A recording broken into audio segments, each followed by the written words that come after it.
Josh Barnell, the owner and operator of Edgeman Sharpening Service. I'm here to chat with you about sterilizer chamber cleaning and the services that we offer.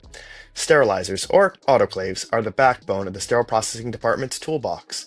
They're used to sterilize the surgical instruments for surgery, but over time, they can get dirty and build up scale on the walls from impurities in the steam, labels on the trays, and other contaminants.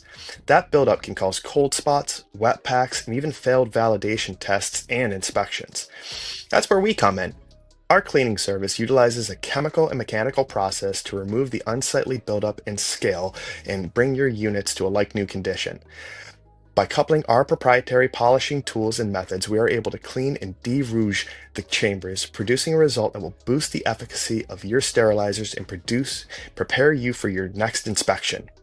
The best part, we do our cleaning service off hours, so we don't disrupt your department or cause any downtime when you need your equipment the most.